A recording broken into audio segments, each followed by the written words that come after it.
Good morning, everyone. We'll get started in 1 minute. I just wanted to remind you, we will have 2 Slido polls at the beginning of the session.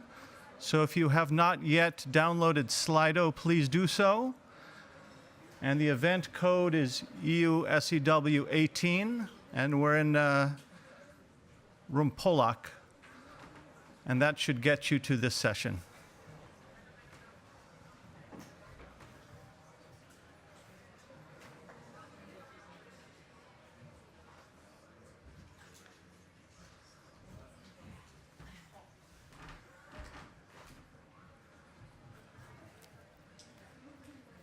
So once again, everyone, good morning. My name is Jazz Singh. I'm a lead energy specialist at the World Bank. I work globally, but my focus is on Eastern Europe and the former Soviet Union. But I also do some work in some EU countries, mostly the newer EU member states, such as Bulgaria and Poland. I'd like to welcome you all here today on behalf of our speakers. This session will talk about scaling up energy efficiency investments focused on financing. So before we begin, we wanted to do 2 poll questions, mostly so we have an idea who's in the audience. So if we could just bring up the first Slido poll. So if you could just indicate what type of organization you represent so that it helps us understand who's in the audience.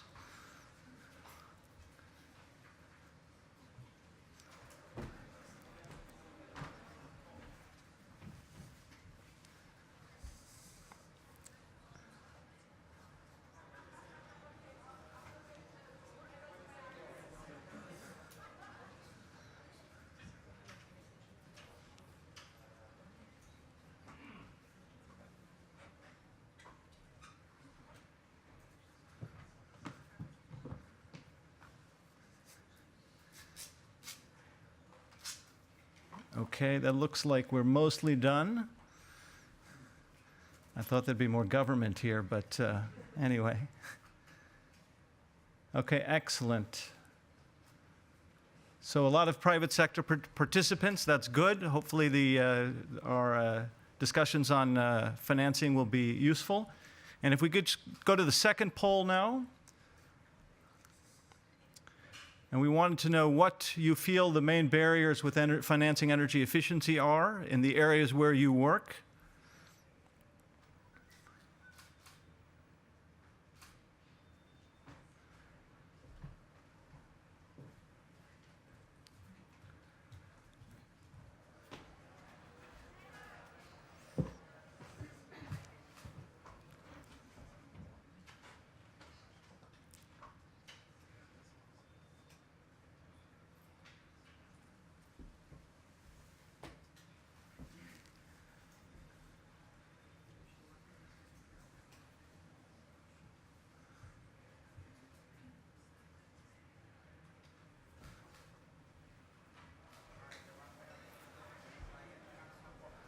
This one, we allowed you to select more than one answer, so this is why it adds up to more than 100%.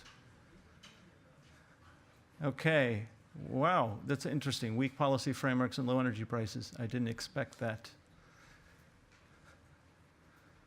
Low interest. Okay, this is helpful as we frame our discussion, so we'll close that poll. And if we can just go to my presentation now. Thank you very much for that. That was quite interesting.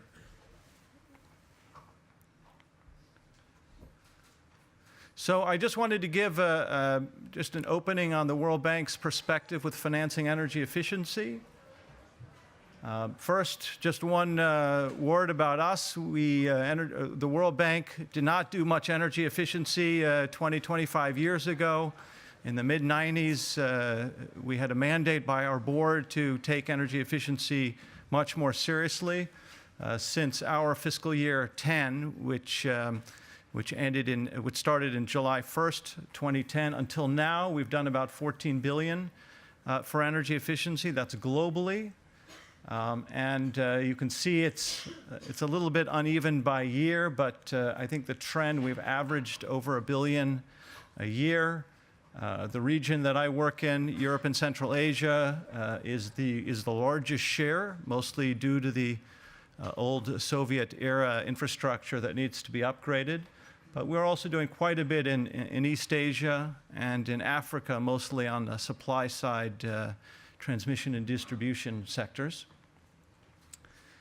We've done a lot of work in the Western Balkans, which is where I wanted to focus some of my talks on. We've done about $250 million in the Western Balkans over the last 10 years. The results are pretty similar to what a lot of other donors that work in this area. The savings are usually very good. Oftentimes we can get up to 40 to 50% savings in the building. The other benefits are also substantial. Usually energy efficiency is not the driver for the government to renovate these buildings, but to renew the building stock, to improve the comfort levels and the heating quality, lighting quality inside the buildings. A lot of them are schools and hospitals, so these are vulnerable people, so they find a lot of other benefits, improve access to services. The challenge we've had is there's been a lot of donor grants and short donor-funded programs. They finance 30, 40 buildings, and then the program stops, and all of the investment stops. Then somebody else comes in with another 40 buildings. And so really, we haven't been able to see sustained investment programs. And all of the project teams are dismissed after the project ends. We really wanted to change that and figure out how we could create much more sustainable investment programs in these and the other countries in the region. This just shows you where some of our investments have been. Of course, we're doing a lot more. In Turkey, we're now preparing a $250 million program. We have programs in Ukraine and Kazakhstan, in Armenia, Georgia, and elsewhere. These are just some of the financing that we've done.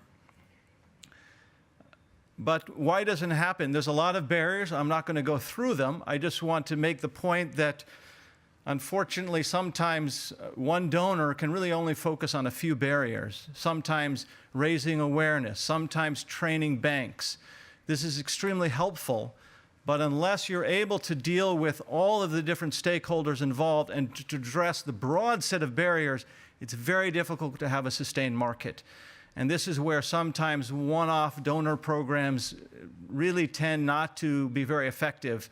And the idea is if we can pool our resources together, work with the governments to develop sustainable programs, we're much more likely to be able to address enough barriers that we really create a critical mass and changes in the market. When we look at financing the building sector in particular, public buildings, we see there's a fairly wide range of instruments that have been used. Donors tend to like credit lines. That's probably the most common. But what we find is that there's a lot of other mechanisms that perhaps are a little bit easier to create the market with. And particularly in some other regions, in India and China and Mexico, Brazil, where we've tried to immediately go to very fancy ESCO financing, it usually fails, and it usually fails quite badly because the basic infrastructure is not there. So usually we say that, okay, we need to get away from budgets and grants, as we all know, but some of these intermediate steps, creating a public ESCO first or an energy efficiency fund first, can create a track record for these projects to show that these end users can repay. And this gives you a much better ground to then go to banks and ESCOs and try to get them involved in the process. Where we've started with ESCOs too early, sometimes they can do 1, 3, 5 projects, but the market is just not there to sustain their businesses. And either they move to other lines of business, such as audits or consulting, or they just drop out of the market altogether. So I'm just going to talk a little bit about 3 models that we've used a lot of, particularly in Eastern Europe, which have had a lot of success. And again, the idea is not to create public funds or public ESCOs to just crowd out commercial financing, but it's to develop a sort of a sustained market that then we can transition to more market-oriented and commercial financing mechanisms. So the budget financing is particularly useful in the former Soviet Union countries where municipalities don't yet have a track record of being able to repay their loans. Let's say there may be a track record of them not repaying loans. And so the idea is to kind of say, look, if we're asking them to pay for the savings, this should be a more repayable mechanism. However, if they don't, then the financing entity has the ability to capture the budget from the central government before it's transferred to the municipality. In this way, the central government is making sure that the municipality repayments are made in a timely manner. And where municipalities are reliant on central government transfers for their budgets, which is a lot of these countries, they don't yet have a very strong revenue base of their own. This can work very well. Again, it's a way to start the process. It's not the way we want to end up. We have a case study in Macedonia where we're financing municipal infrastructure projects. A lot of them are non-energy efficiency, municipal water, roads, but they're also doing some street lighting and building renovation projects. And basically, after the loan is provided, then the financier captures the repayments from Ministry of Finance before the budgets are transferred to the municipalities. So in that sense, it's a no-risk proposition for them. But the idea is once we can show the track record, once we can show the level of savings, once the municipalities feel more comfortable with energy efficiency, once the market actors, the energy auditors, designers, construction companies feel more comfortable, oh yes, we know if we do building envelope and we do lighting and we do heating, we know we can save 40%. Then they're more willing to do this on their own with loans and with more commercial financing schemes. Energy efficiency revolving funds.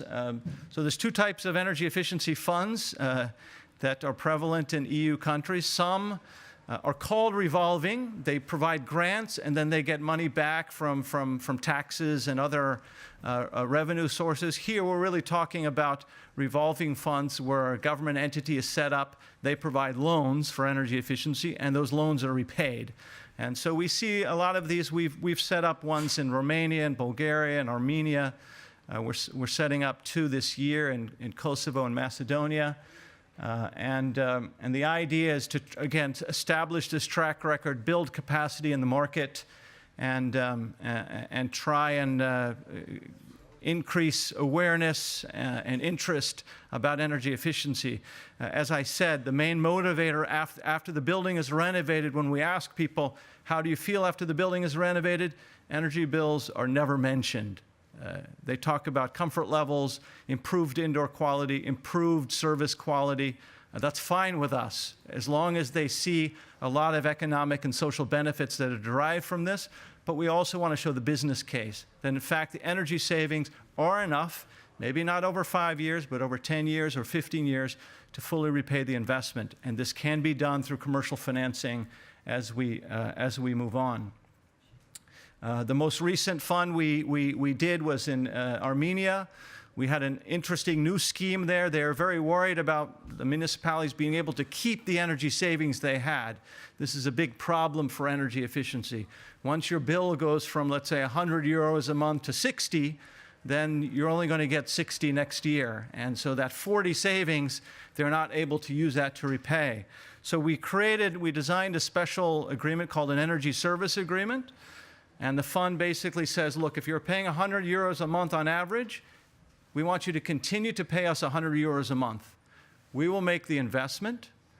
From once your bill goes down to, let's say, 60, we will use this money to pay your new bill, and we will keep the rest. So there's really no risk to the school or hospital. Pay what you're paying now, and we'll take care of everything else. And this has been really, really successful. It started off slow. The first year, they had 13 applications, and we were very worried this would not work. They had 50 the second year, and they had 300 applications the third year. Once people see that it works, once people see that it's tested, once people understand this is not a grant, they do have to repay it, and then once they see the benefits, you saw the motivation and interest increase significantly. And that's something that we are trying now to replicate. The Super Public ESCO is a relatively newer scheme. The idea of creating public ESCOs to basically catalyze the ESCO market. This really helps with the procurement problem that sometimes public agencies are not able to hire ESCOs directly. The normal way of procurement is lowest cost wins, and you don't necessarily want the lowest cost when you're hiring an ESCO or when you're getting different packages of energy efficiency investment options. So this way, the public ESCO enters into contracts with the public agency, but then the public ESCO subcontracts each of these projects to private ESCO companies to actually do the implementation. After some time, the public ESCO will no longer be needed. These private ESCOs will be able to contract with these public agencies directly. And there's quite a few of these public ESCOs in operation. Croatia had one. I know there's one here in Belgium, and we're now creating a few more. One in Turkey, and the example I'll show is from India. India created an ESCO, public ESCO in 2008, and for the first few years, it didn't do much, frankly. But then they got into the idea of bulk purchase programs. Because you have a huge market, such as India, they didn't buy, a few light bulbs at a time. They would procure 100 million LEDs at a time. And they got really, really good prices, usually under $1. And they sold them at a small markup, but still about a third of the retail cost. So they started in the residential sector, household lighting, and the households could either purchase the lamp or they could pay basically about 10 cents a month through the electricity bill for 1 year until the funds were recovered. Now they've moved to the public sector, and again, they're aggregating 50, 100 municipalities together, purchasing 100, 200,000 LED street lights at once, and they really have been able to build off of this aggregator role. They just issued a tender for 100,000 electric vehicles. The building sector is going to be much more difficult for them. They also want to move to air conditioning, which is going to be the largest contributor to load. But again, it's a much more fragmented market. The incremental cost is much higher. And now they must have much better delivery channels for people to choose which air conditioner system they want. But the results they've been able to achieve are quite phenomenal. And they invest $2 to $3 billion a year now. So in the Balkans, we're working with all of the countries on various schemes. Again, the World Bank doesn't promote one model. Energy efficiency funds are one. However, we've just established a budget capture scheme in Montenegro that was approved by our board actually yesterday. We're setting up funds in a couple of countries, but we also expect to see a few other different types of sustainable energy efficiency financing models, both for the public sector and also for the residential sector. However, there's a lot of things that need to be in place outside of just the energy efficiency space. We have a prevalence of low energy pricing, and this by far is the biggest issue. And we also have a lot of underheating, and that makes getting repayment from energy savings very, very, very, very challenging. Even 10 to 15 years, if we can get 10 to 15 years, we are happy, but it's really hard to finance 15-year payback periods, particularly in some of these countries. It's a multi-sector undertaking. We cannot do our job right if the banking sector doesn't work. We cannot do our job right if the public procurement rules are very rudimentary and don't allow for sustainable or energy efficiency elements in the procurement, or to allow to hire ESCOs. But budgeting is a real challenge in these countries. They don't want to allow public agencies to capture the energy savings and this type of thing. It can be very staff intensive in the early years, and sometimes the expectations of governments are, you will sort this out in one 5-year project. And even in the United States, even in the EU, even in Japan and other countries, it's taken decades to get this market to where it needs to be, and still there's a lot of challenges. The biggest key for us is to lower transaction costs, to make it much easier to do this. So the nice thing about public ESCOs, energy efficiency funds, is they can bundle 5, 10, 20 buildings together in one tender, and that gives some economies of scale. The challenge is the construction sector is sometimes quite weak, and sometimes in Armenia they said, please don't put more than 3 buildings in one bundle. We will not be able to handle more than that. So sometimes we need time to develop the local ESCO market to be able to take on larger projects, and access to data has been a key issue for us. In conclusion, financing is important, but it's not the only issue. We do need a strong policy and regulatory environment. We need strong institutions with good governance structures. That's something that's unfortunately rare to find in the countries I work. Good access to data and information. Of course, access to good financial products, well suited to the markets in which they are supporting, and good technical capacity of the various both end users and market actors, so they understand when we come to them with a product what it means, and they are able to differentiate the different products and to properly negotiate with the financiers. So with that, I thank you, and we'll turn it over now to the next speaker.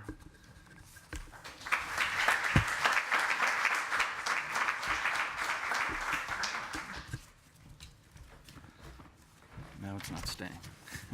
You need a special piece of Yeah, let's see if that works. well done.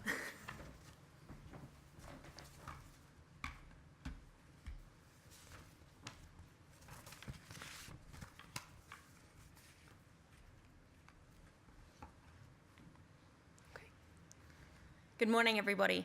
I'm Georgie Debenham, and I'm from the DWS team, which is part of the Deutsche Bank Group, and I'm an investment manager for the European Energy Efficiency Fund. So today I'm just going to start with a brief introduction on the current scenario of energy efficiency within buildings, then move on to give you a bit of an overview of to what the EEF, the European Energy Efficiency Fund, are looking at, some case studies and projects that we've invested in, and then the lessons learned. As a financier, I want you to think about what hypothesis we are going in with. Within the EU, 70% of our carbon emissions and energy consumption is coming from cities. And we also have 70% of European citizens living within cities. Therefore, of course, we need to focus on reducing the energy consumption within these cities, and EU targets for 2020 and 2030 are targeting this: 40% reduction in greenhouse gas emissions, 27% increase in renewable energy, and also a 27% reduction in energy efficiency. Enabled to achieve these, we need to spend a considerable amount of money. Between 60 billion and 100 billion is required annually. That's the equivalent of around 50,000 projects per year. We need to aggregate these projects up to enable us to reach our targets. Implementing climate change-related projects is very challenging. And also to find the financing which is going to be feasible for the individuals is also extremely challenging.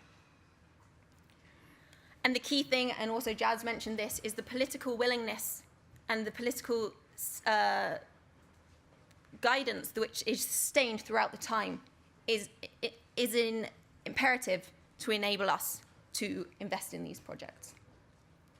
So I want you to put yourselves in the shoes of a city mayor.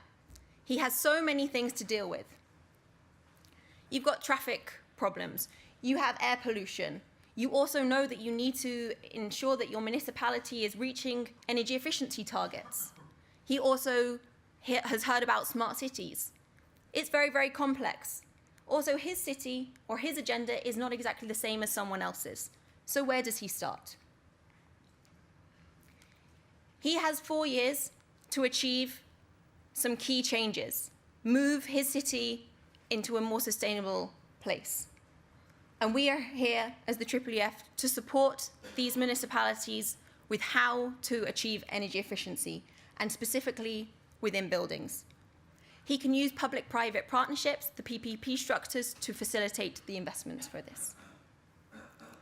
The European Energy Efficiency Fund is an initiative that was created by the European Commission back in 2011, and we're providing financing for communities and regions. So back to our mayor, thinking of what he should be investing in, all different things. We have transport, we have the smart cities, we also have waste management.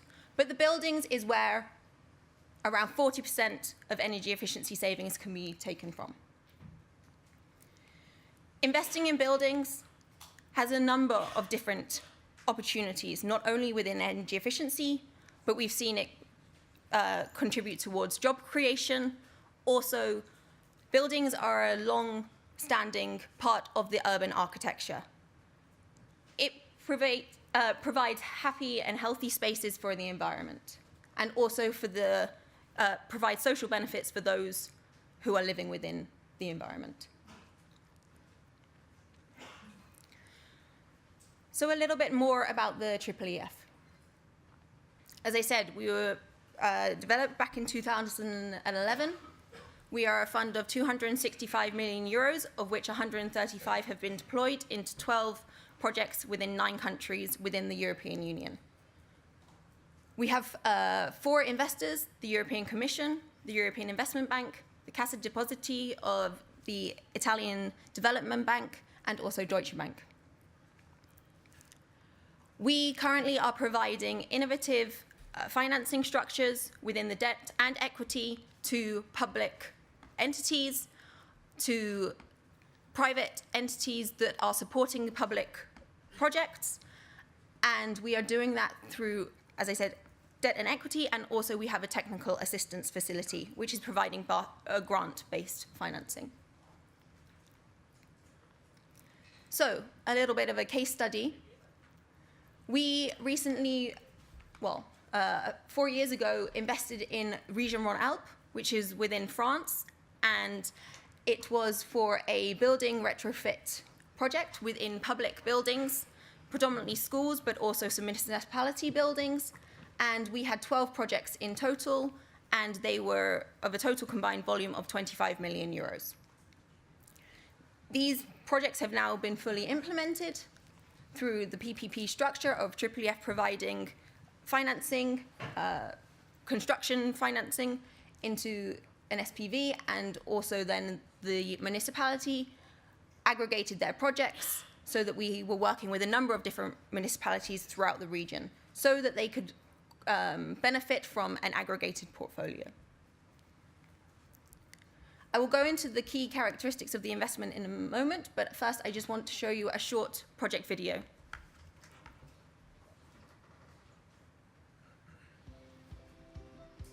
Les raisons principales, elles sont évidentes aujourd'hui, puisque les gens sont très sensibles, et ils ont raison, à l'amélioration de leur vie et donc des conditions. Nous, en tant que région, on a la responsabilité des lycées, et donc il fallait absolument améliorer tout notre patrimoine lycée. On en a un très très grand, puisqu'on est une très grande région, et progressivement, il faut qu'on adapte tous nos bâtiments aux nouvelles conditions, et on a de quoi faire, et les gens ils sont très sensibles, donc de toutes les façons on est motivés pour le faire. Avec la SPL OSE, il a fallu mettre en phase une région, une volonté d'abord régionale de développer un outil fin et adapté en matière de rénovation énergétique, et de faire appel à des compétences précises que détient la SPL pour mettre en œuvre des programmes d'amélioration de nos équipements publics. 5 lycées, donc structure éducative majeure de la région, et puis énormément de programmes sur d'autres bâtiments publics, des mairies, des gymnases, beaucoup de choses qui ont été faites grâce à ce partenariat entre un outil fin et adapté et une région de grande taille qui doit prendre en compte la diversité de ces situations. Dans les leçons qu'on peut tirer après 2 à 3 ans d'expérience, c'est d'une part qu'il faut une volonté politique régionale, il faut un outil adapté, et puis il faut un financement externe et une aide aussi en financement, et c'est vrai qu'il a été très important d'avoir le soutien du fonds également pour amorcer la pompe de cette opération importante en matière de rénovation énergétique. Donc c'est un ensemble, volonté politique, moyens humains, juridiques, compétences particulières en matière de construction, et puis le financement et l'aide à l'amorçage que vous nous avez aidé à mettre en œuvre. Et du fonds ont été essentiels pour amorcer le dispositif. Il y a quelques années, on n'avait pas l'habitude encore de cette nécessité de rénovation énergétique, il fallait amorcer. Et donc là, moi je tiens vraiment à remercier les efforts qui ont été portés dans le cadre du fonds pour nous permettre d'initier, de lancer cette dynamique à vos côtés et avec la région Auvergne-Rhône-Alpes. Il faut donc un outil adapté, des fonds, et merci encore pour le travail réalisé avec vous. La complémentarité nécessaire entre un fonds, effectivement, qui vient nous apporter son soutien, son regard sur la manière de travailler, et puis une volonté régionale forte d'améliorer dans une perspective globale cette perspective de la rénovation énergétique de nos bâtiments publics.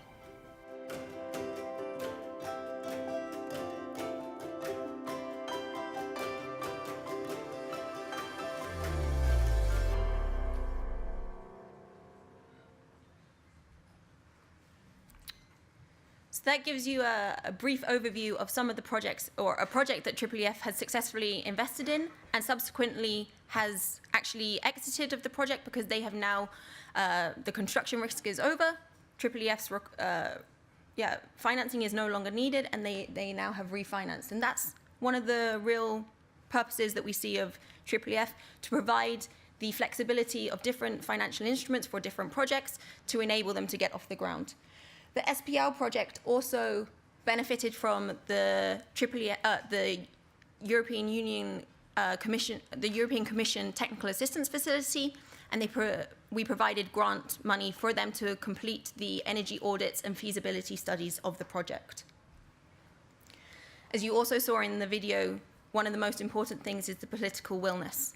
And with this project, we really had strong political support throughout, and we saw that it really provided a fantastic achievement in the end. So I mentioned that different projects and different cities need different kinds of drivers, financing. We have had an energy efficiency project within the University Hospital of Ursula in Bologna. This is the largest energy efficiency project that has been conducted within a public building within the EU. And it was for a tri-generation combined heat, cooling, and power plant within a hospital, and we conducted all of the renovations whilst the hospital was still fully operating. We provided the financing for this project through a bond under the newly established PPP structure. We then also have done additional building upgrades within a university in Madrid. This is specifically from moving the boilers from diesel to natural gas, and we did this through a forfeiting agreement.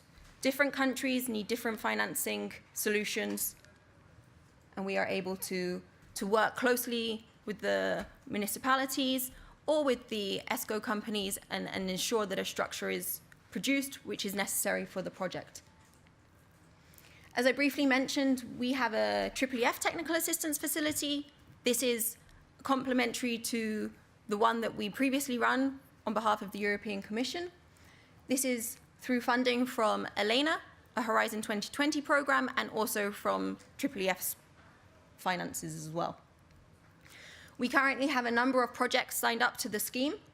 And first, the city of Gijón in Spain, and they are receiving consultancy services on a grant base from EEF to facilitate the energy audits and the feasibility studies, and then ensure that within a 2-year period, a tender is launched for the project.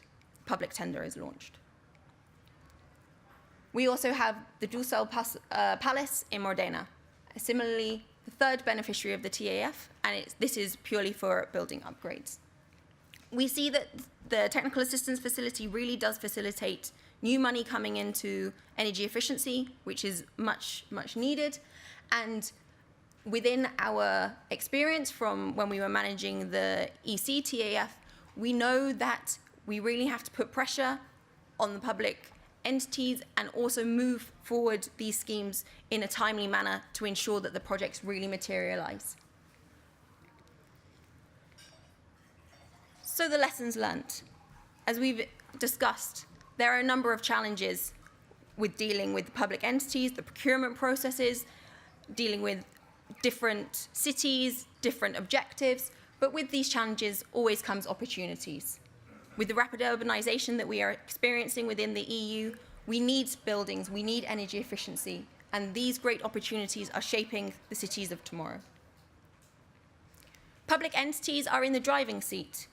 You are designing your agendas, you are the ones who are really shaping the future and also ensuring that we are contributing to the energy efficiency targets that we have set by the EU. Buildings have a long-term impact. They are there for a long period of time. They shape the urban environment. We need to ensure that we are using our buildings to contribute to a sustainable future. Smart cities, energy efficiency projects. There are multiple solutions at hand, a number of different technologies, as I've said, and also economically, no one city needs one scenario. We have capacity to provide private financing, and also cities can leverage their own funding. One thing that we have seen through the projects that we have financed is it's always best to try and engage with a financier at the beginning. Tell them what you're planning to do, and we can support with an appropriate structure, appropriate different shareholders within the projects. As I said, pre-investment assistance is key. Technical assistance or grant funding is available for energy efficiency projects, and use it because you need to have your key concept put on paper prior to receiving financing. And partnerships are key. The private and public partnerships really are a strong mechanism to ensure that we can reach these energy efficiency targets. And now I will pass to the next speaker. Thank you.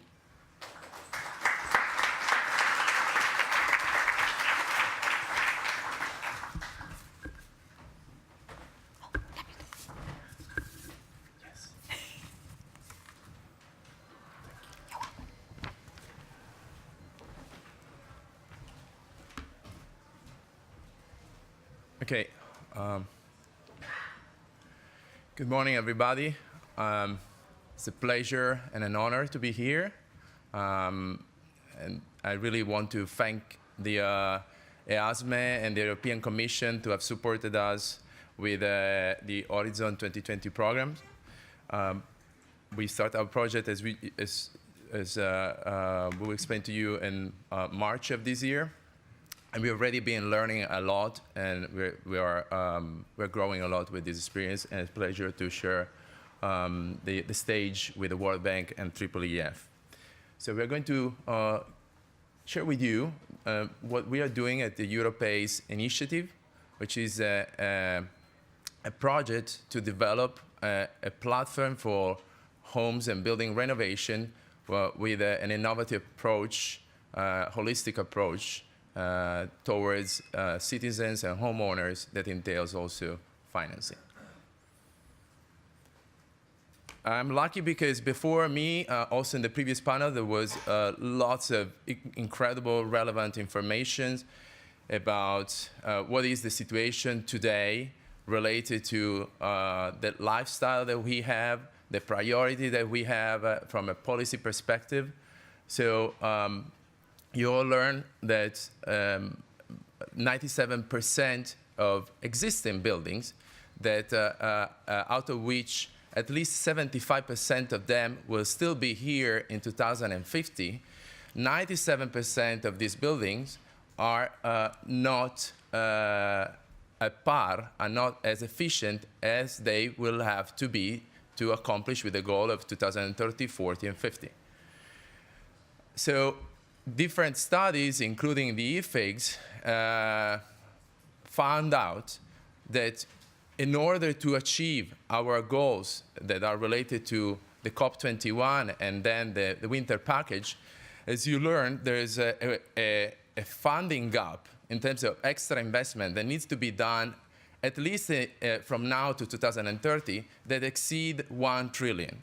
And that is because buildings and homes are responsible for 40% of the overall emissions. So if we want to achieve our goal, we really need to being able to attack buildings. But such a massive challenge entails to bring the ratio of home and building renovation from 1% of the total stock, where it is today, to 3% along the next decade by year. It means that instead of renovating our overall stock of buildings in 100 years, we need to do in 1/3 of it. So this is a massive challenge. And the only way that we can achieve this challenge is being able to find solutions that can combine policy and public support with private capital, private funding. You also learned this morning that our lives, we might like or not, but our lives are indoor.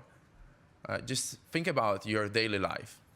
And you will find out that to say that we spend 10% of our time outside, it's probably extremely optimistic.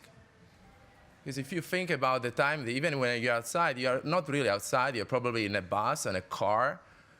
You are anywhere in an indoor environment, maybe a moving indoor environment, but you are indoor. So when it comes to this large share of time that we spend in our buildings, it is extremely relevant that we can have quality of life in this indoor space. And as the recent Velux Healthy Homes Barometer find out, indoor environmental elements like the air quality, the temperature, the light, have a strong impact on our health, on our well-being, and on our productivity. Like right now, we are all working here. And if the air quality is not good, we will all start to feel kind of falling asleep or not as productive as we should be in our brain to think about solutions, to think about what is going to be future policy and future programs. So we know now that there's a very extremely large portion of Europeans, at least 1 in 6, which means that roughly 80 million people that lives in homes that are unhealthy. And that has a strong impact on the well-being of these people, but also on the social cost that those people will have for respiratory issues or other health issues related, for example, like asthma. And we need to be able to help these people to have a better quality of life. And also because more and more people are working at least partially from home. So our homes are not anymore just a place where we go at night to sleep. They're also a place where we entertain ourselves, and more often as a place where we work. So we work in our home. Our home needs to be healthy, amongst other things. So that is why we at Europace Consortium, we believe that we need to find the solutions that put the different needs together. First, the needs of citizens and homeowners. And I never stress this enough. We need to shift our focus from the impact on building to the impact on people. I'm sure that here there are lots of energy efficiency experts, like myself, that have been working for many years in energy efficiency projects, so we know how to calculate savings, the baseline, all these technical elements. But we found out this morning that there's a lack of data, there's a lack of methodology, and there's a lack of taxonomy about how we measure all the other intangible benefits of energy efficiency that are not just reducing the energy bills. We had a wonderful presentation from Buildings 2030 that was saying the energy cost for commercial buildings is negligible. We don't even are interested to that. This is not a driver. This is not a trigger for energy efficiency project. The trigger is that 90% of the costs that are related to buildings are the cost of people. So we need to be able to have an impact on people. And that's why we think the solutions need to be able to have a real impact on the health and well-being of people. It needs to be solutions that are in line with the policy at both at central and national level, but also at city levels, because the cities are ultimately the entity that is going to implement this energy transition. They are going to be the protagonists of decarbonizing our cities. So cities need to be on board. But cities, as well as nations, as well the European Commission, do not have the 1 trillion of extra funding that we need in order to achieve these goals. So to think that the solutions, it comes just from the public administration, it is out of the reality. The solutions must come with the guidance of public administrations, with the focus on people, but leveraging on private capital. Because there's much more than 1 trillion. Only the mortgage industry is worth over 20 trillion a year. So the capital is there.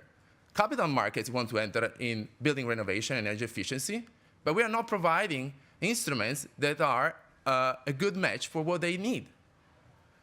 So we need to find a way to combine the two things: capital markets, people, and public policy. And that's why we have been researching for over 1 year about potential solutions that could put this element together, and we stumbled upon PACE financing. It was developed in the last 10 years in the US, and it combines exactly this element.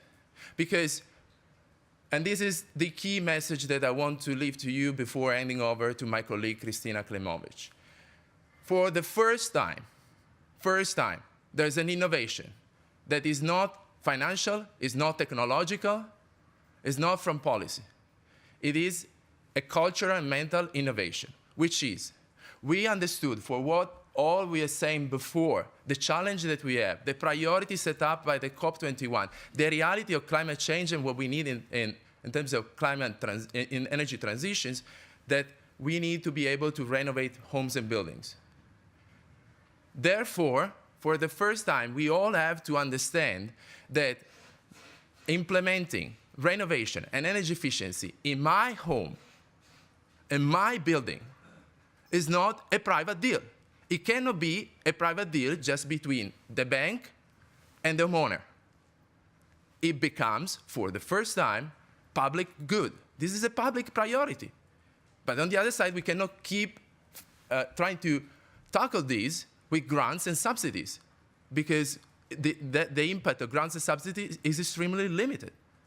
And that's why when we make this cultural shift and we say, we want private capital in financing and home and building renovations, but this is a public priority, then we open up a complete new vision, which is what we found out in PACE financing. PACE financing is called on-tax financing because there's the public administrations, both at national and local level, that enables private capital to finance home renovation and to recover this financing through an additional charge on the tax collection, which makes it extremely safe, extremely reliable. Thus, it gives us the possibility to produce that kind of financial instrument that we are looking for, which is 100% financing of the home renovation, of the works that needs to be done, that entails not just energy efficiency. We need to go beyond that. We need to have an integrated, holistic approach, which means going to up to 25 years of durations, because many energy efficiency projects, like the ones that are related to the envelope of the buildings, have a payback that is double-digit. So we need the long terms.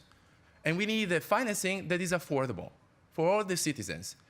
And this financing, combined with existing programs in subsidies and grants, then can be really something that can be offered to all citizens, because subsidies and grants are moving from subsidizing the change of the window to subsidizing those households that are the ones that are most in need. Now, it's plenty of programs that give 50% to change your window, regardless if you are a millionaire or a poor people. That is completely unfair.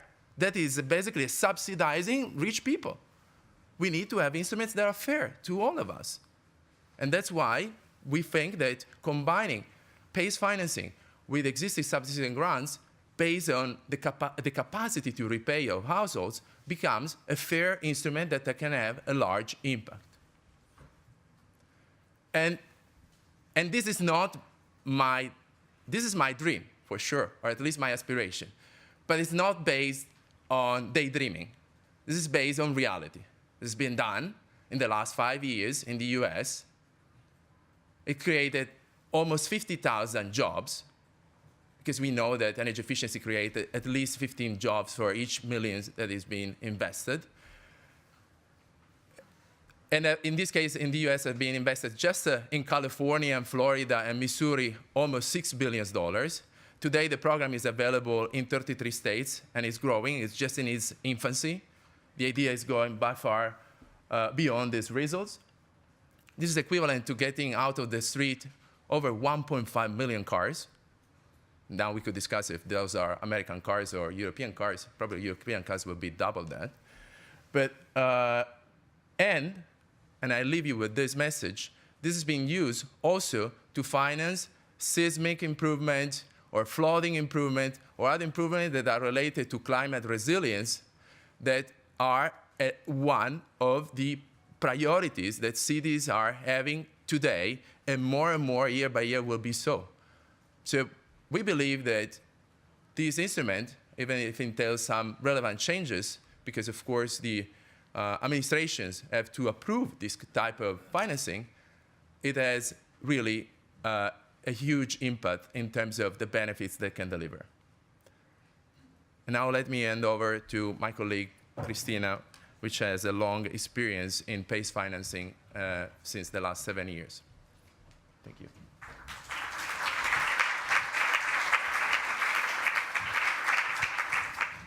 Thank you, Davide.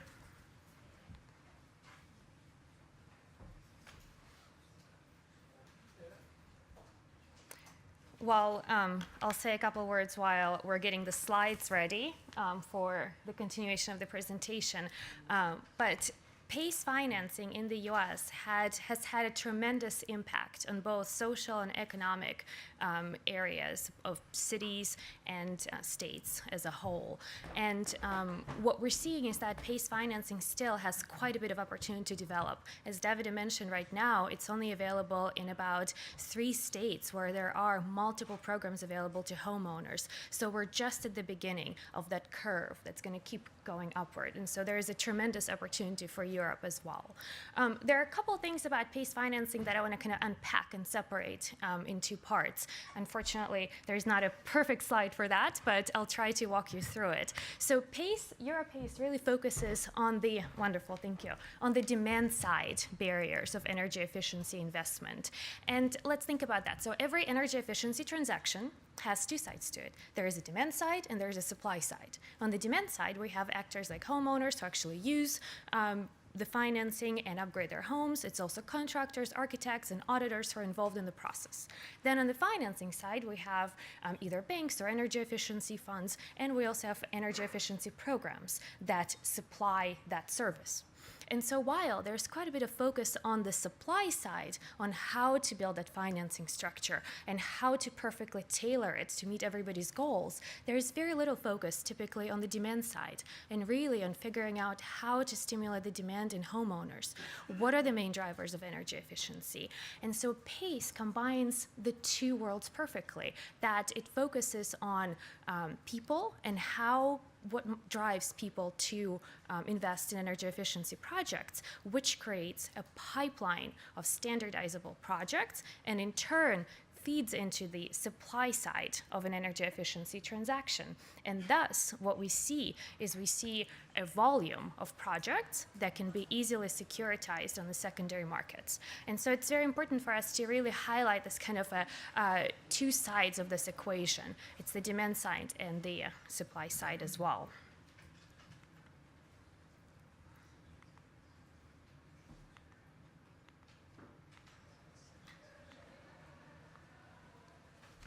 And so let's look into the demand side a bit more. Renovation, typical home renovation, can be quite difficult. It's not only stressful and complicated and not often affordable, but it's also something that takes time from your life. You could be doing other things rather than renovating your home. And so for Europace, one of the key aspects is to make sure that the actual approval process is simple, it's digital, and it's also reliable, meaning that there's trust in it. Recently, I looked up the veracity survey of basically who do people trust the most. And realtors were quite at the bottom, and energy services professionals were also over there at the bottom. So essentially, we already have quite an issue with trust in this industry. And so this is what we tend to also solve with Europace financing by providing that trusted service that is backed up by the local government that promotes the program. And of course, the technical assistance is quite key for both homeowners as well as multifamily owners as well, because people often don't have enough expertise of how to finance the transaction, but also what measures to pick and how to holistically build that project. And so bringing it all together in a one-stop shop really creates this complex, but at the same time simple to the homeowner demand-side solution. And of course, affordability is quite an issue, and that's something that Davide pointed out before me, that combining PACE with existing grants and subsidies is key. So here we certainly have to look at the ability to pay of homeowner and really assess who needs the grants and subsidies and why, and then fill in the gap with private financing. And here are the couple elements of potential elements of Europace, and I'll get a bit specific here. So first of all, Europace is a senior lien on the property, which is recorded as a separate charge. So what does that really mean? It means that Europace tends to be a senior debt on the property, which primes the existing mortgage, but it's on the same level as other property taxes and charges collected by the municipality. This is the basic US model. Right now, we're working to adapt this model to the European various legal and fiscal structures. So also at the same time that it's collected in the same manner as other property taxes, and it's set aside in a separate fund, in a separate area by the city, which means it's not affecting the existing budget of the city in any way, and it cannot be a liability for the city if in case of non-payment or delinquency. And the collection mechanism is quite interesting, mostly because it's very secure and it's very established. So it's not a new bill, it's the same property tax bill that a homeowner may already be used to, and he or she receives the same bill with a clear charge that is identified as a Europace assessment. There is no acceleration in event of foreclosure or default, which means that PACE assessment, Europace assessment, stays with the property itself and not an individual. And after, let's say, the foreclosure process, the part that wasn't paid yet will continue staying with the property and will simply transfer to a new owner, which again provides certain security to an investor that they will definitely get paid, and it's a secure attached financing. And right now, we're conducting a legal and fiscal analysis of EU28 to assess which countries would be Europace ready. And there are two steps to this process. One is really to look at just legal and fiscal framework, meaning how are the property taxes collected, what other charges could be used that are compatible with Europace. And the second part that we'll launch into during the summer will be the market analysis. And that way we'll really combine the two, both the legal and fiscal, and then the current market conditions, and identify which countries are most Europace ready. And here you have some preliminary results. We're focusing on Central and Eastern Europe at first. Our methodology focuses on three main things. First of all, we need to assess whether there is a functioning property tax system. Is it digital? Is it uniform across the country? And what is the typical collection rate? Then we need to also assess what kinds of guarantee mechanisms do municipalities have, which really means that if somebody doesn't pay, what happens? And does the municipality have the power to collect?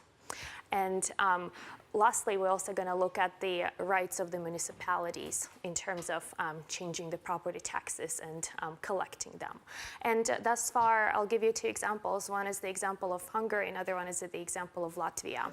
So we know that Hungary is, right now, we assessed it as a very adequate country for Euro-PACE implementation for the reasons that local governments in Hungary have quite sufficient power to collect property taxes, and they do collect them at a higher rate, at a very pretty high rate of success. And also municipalities have the power to change property taxes and change the rates, which really gives us quite an interesting playing field for Euro-PACE to figure out how to work with that structure. But then on the other hand, in Latvia, what we learned is that a little bit more than a half of all property taxes were collected in Riga, which is, of course, the largest city in Latvia, but the rest of the municipalities sometimes fail to perform their property tax collection at a level that will satisfy the investors. And so right away, that is the red flag to us, and Latvia will not be the first country for Euro-PACE implementation. But as I said, this is still preliminary results, and we still have to overlay this legal and fiscal map over the market analysis that will be conducted next. And so this is our 3-year plan. The previous slide I mentioned to you, assessing market readiness, that's exactly the first step for us to understand which countries in Europe are best suited for this financing tool. And then the second step, which we already started, is to begin working on a residential Euro-PACE pilot in the city of Olot in Spain. And the process is underway right now. We have very strong political support from the mayor and from the region as well to start this pilot. And last but not least, our goal is to scale. Of course, it's all about not just creating a couple of pilots and then finishing the project in 3 years. It's really about reaching scale and creating standardizable system across Europe. And so we would like to choose 4 European leader cities and help them set up Euro-PACE programs.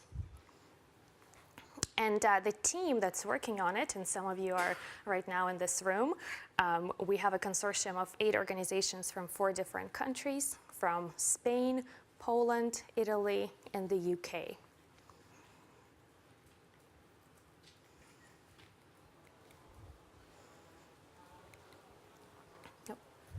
And last but not least, so as I mentioned, we're looking for 4 cities to join us at the end of throughout the project, to whom we will be able to provide support and consultant services to help develop Euro-PACE projects. And with that in mind, I'd like to invite you to join the Euro-PACE community, which is already a growing group of cities, public authorities, energy agencies, citizens, and we have over 500 people currently registered as part of the Euro-PACE community to receive a monthly newsletter and to really join us, and the global PACE community as well of 40,000 some people, to help us develop this mechanism and help us shape it the best way possible for Europe.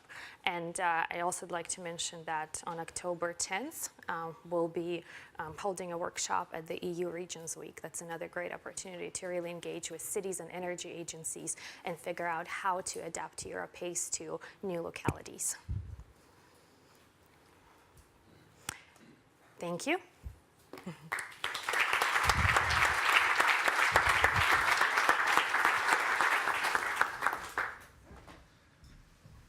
Okay, thank you very much to the speakers. We wanted to save time for questions and discussion, so I believe we have 1 or 2 mics that are available. So let's open up the floor to questions, comments, please. Everything was perfectly clear. Yes, one in the back. Juan Alario. I have a question to the World Bank representative. You said that you finance building refurbishment, but often there is no energy efficiency component. And I ask myself why you don't use your strong leverage to, when you do building refurbishment, say that you have to have also energy efficiency refurbishment at the same time. Thanks. Let's take a few more and then we'll. Hi, my name is Stefan Renner. I work for the European Commission Executive Agencies for SMEs.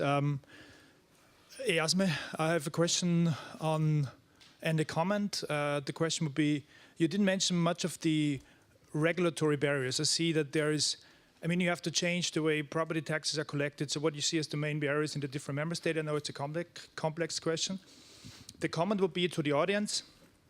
You mentioned that home renovation is a complex process. You need to have a lot of knowledge.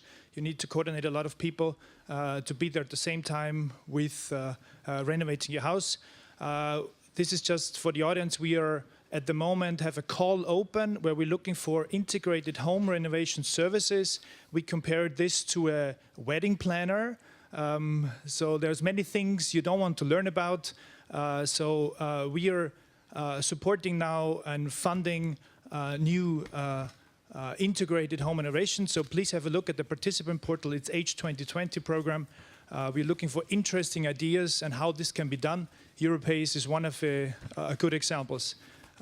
Thank you. Thank you. Should we take one more?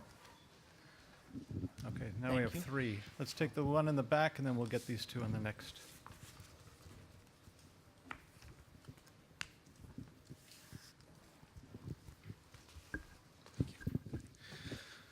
Sorry, just 2 points from your own presentation. You mentioned two things in particular. Firstly, the low cost of energy in general across the EU, which acts as a disincentive. And you also mentioned issues around tendering.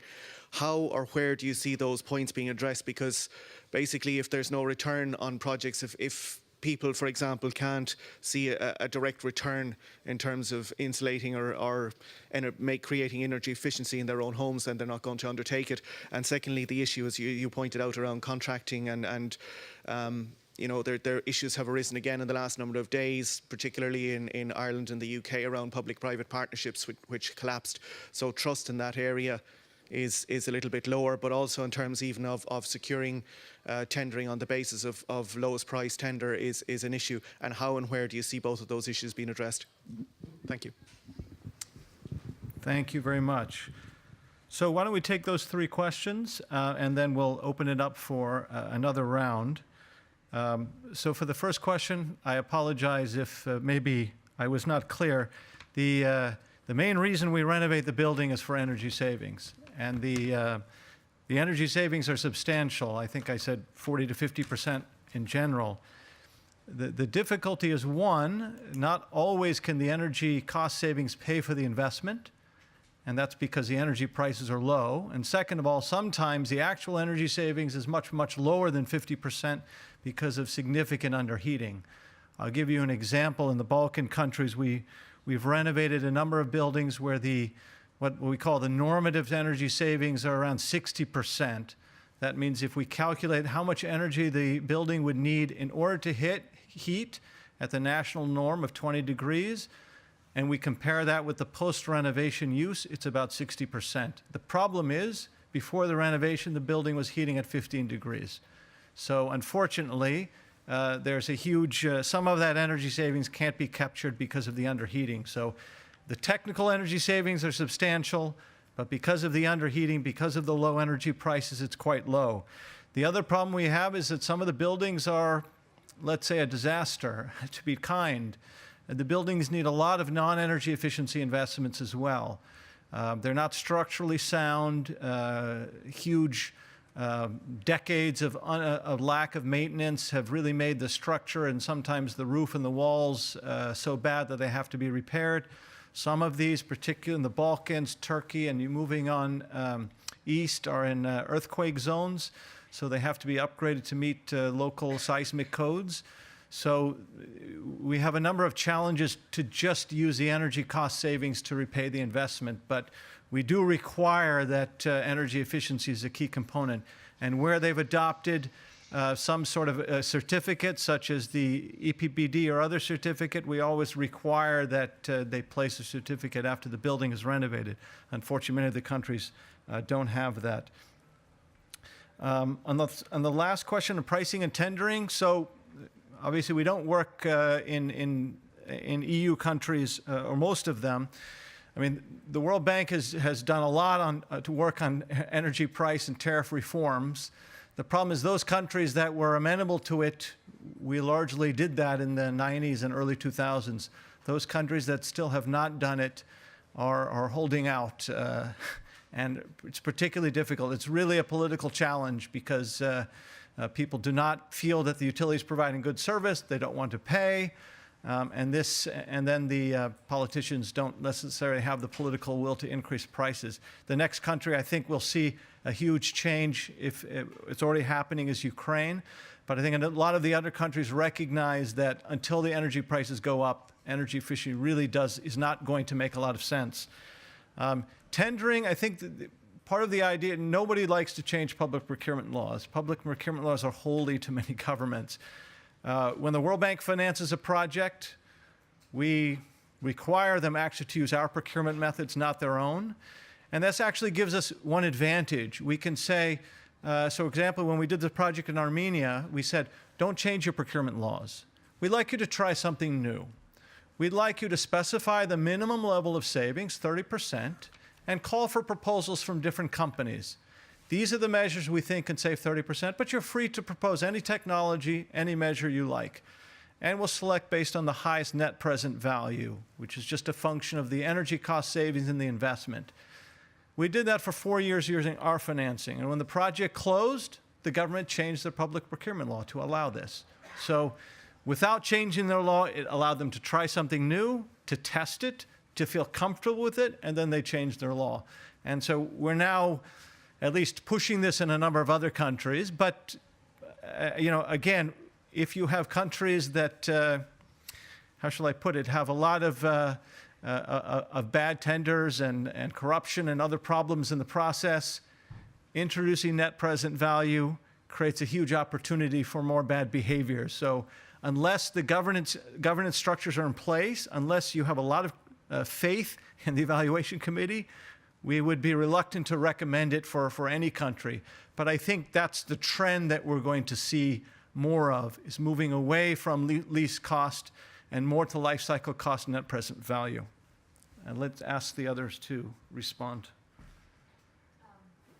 Yeah, I believe there was a question about regulatory barriers for Europace. So Europace really at its core is a collection and security mechanism.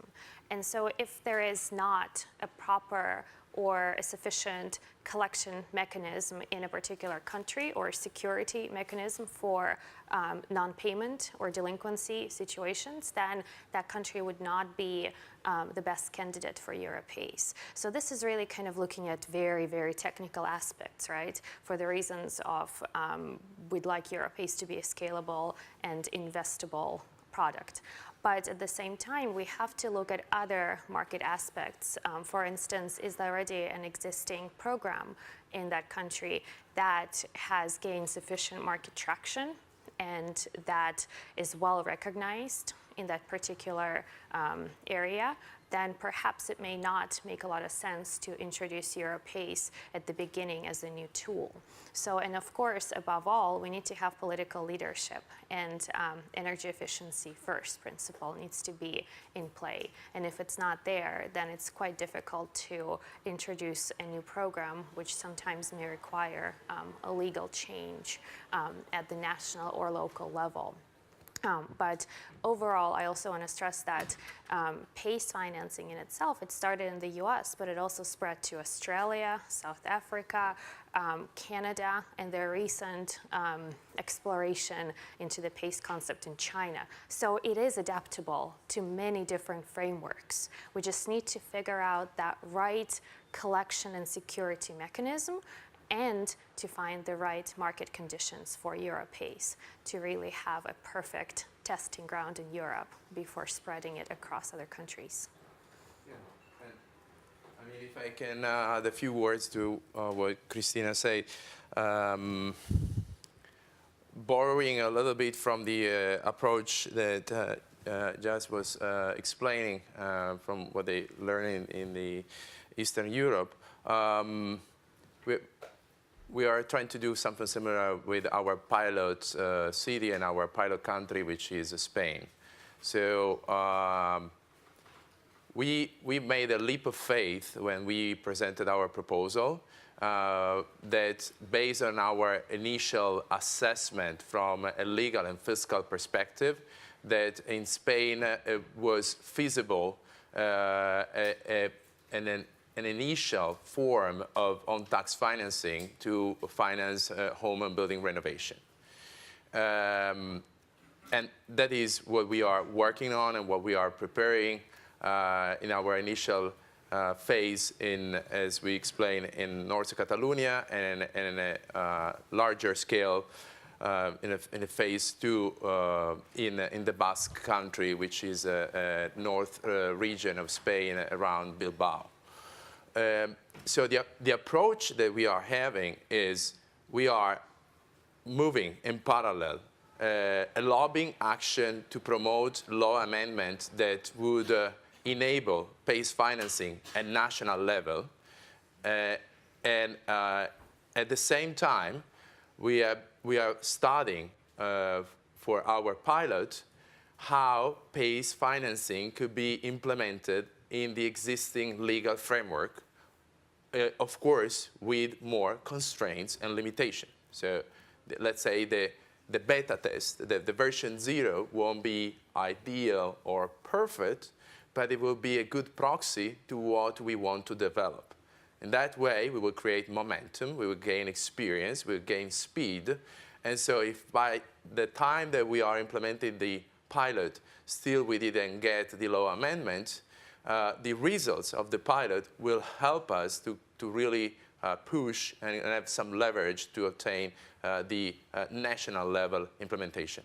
And this kind of method is most likely what we are going to implement and promote when in the second half of next year we're going to choose the 4 leading cities to replicate our experience developed in Spain and what we have been learning from our market assessment of all the EU members.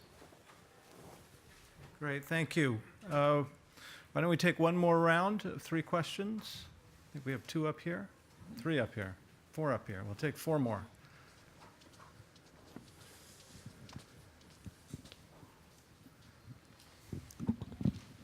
A question about EuroPACE.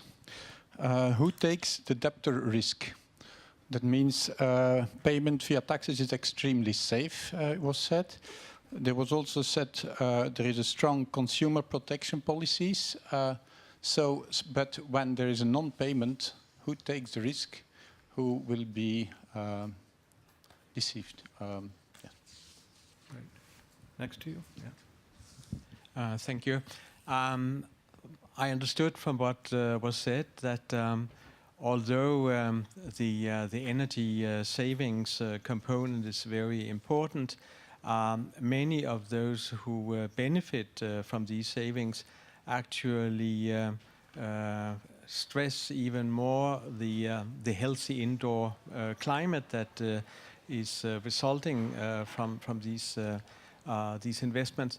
That makes me ask: would it be interesting to try to develop some kind of indoor climate indicators, so that is the healthy environment for productive work indoors. So that is temperature, it's humidity, it is a lack of bad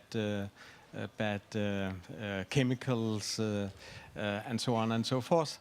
I think it's Professor Braungart with his cradle-to-cradle concept who often said that in most European cities the indoor climate is a good deal worse than out in the traffic.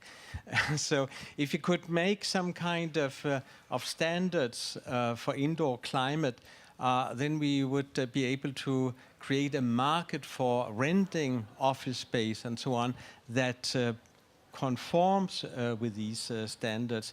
Could we build up an awareness the same way as you go and buy a fridge in the EU? There is always a standard according to energy efficiency.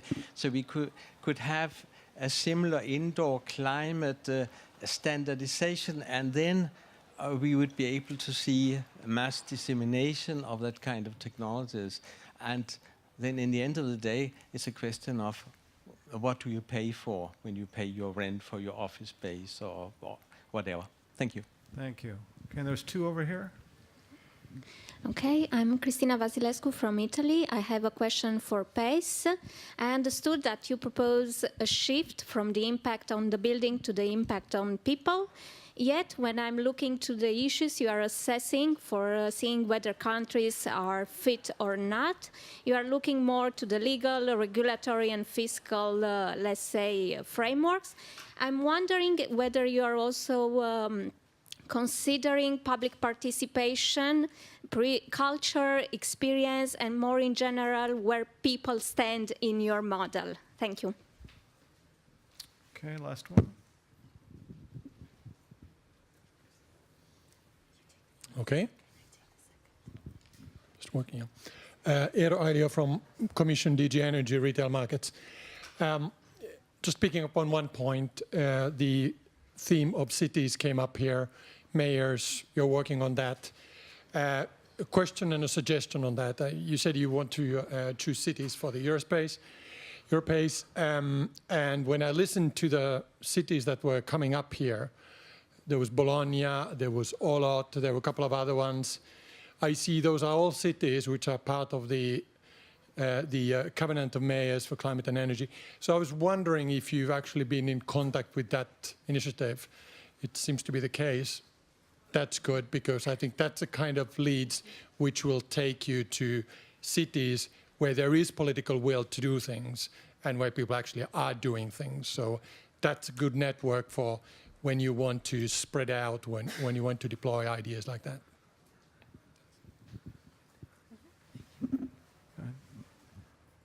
You guys want to go ahead? Most of them were on PACE, so. Yeah. Okay. David, Yeah, I will take the first two questions from the gentleman here. So the first one is the concerns about the liabilities in case of late payments or default, which is, of course, it's one of the main concerns of all the public authorities partners when we start to work with them. And so the way that it's been structured in the US and the kind of underwriting and structure criteria that we are trying to replicate here in Europe in the application is as such that the local public authority enables the programs and originates that title that is the financing of the 100% of the home renovation, and it entitles the local administration to tax collections with all the benefits that are related to tax collections. But then the private funding comes in such a way that buys all these titles, all this financing from the local public administrations. And as such, all the income and liabilities that are related to debt collections are not on the balance sheet or on of the public administrations.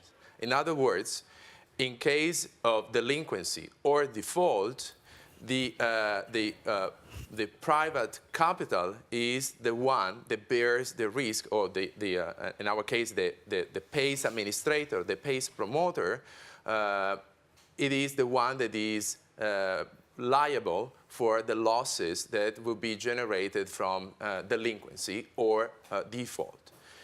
Now, and I close. A very important point about that is, and it's a point that we stress in other forums, is if we leave that only to capital markets, it's clear that will be underwriting criteria that are more demanding, and as such, there might be some portion of the populations that are left out. What we are looking for, and this is my pledge towards the Commission, is that we would love that initiatives and instruments that are under development, like the Smart Finance for Smart Buildings, with their developments of a guarantee fund or other credit enhancement instruments that are under the way, those kind of initiatives should be coupled with private and public initiative like us, so that the Smart Finance for Smart Buildings putting together EC funding with local and national funding can provide some kind of credit enhancement to the program itself. In that way, we improve the portfolio risk profile, and we can offer the financing to a much larger part of the population. And when it comes to data and benefits that can be taken out of healthy homes, and what we talk about well-being and productivity, and how this could be measured, I would say a couple of things. I cannot agree more. On the other side, the issue that we have today is that there are still not a standardized methodology to collect and evaluate these data, and so from a financial point of view, from a quantitative point of view, to put in the equation. And so we need to partner with great initiatives like Building 2030 to get together and develop this methodology and be able to collect this data. And on one side, so to partner with these initiatives that are aware and that have the skills about this kind of non-energy efficiency benefit. On the other side, when it comes to us collecting data from the homes where we are going to deploy the Euro-PACE programs, it is something that we want absolutely to do, but not in a mandatory way. In a way that we observe from other programs that if they ask for energy monitoring, that can be considered very invasive from homeowners, and so it might create rejection. On the contrary, we won't create some kind of benefits or advantages for those homeowners that are open for us to implement some kind of monitoring, not only of the energy, but for example, also sensors that could capture air quality and other indoor environmental parameters. But it is absolutely under the way. I mean, it's under development. I cannot be more specific at this stage, at this point. Thank you. And I'll quickly cover the last two questions because I understand my answer is what separates you from lunch.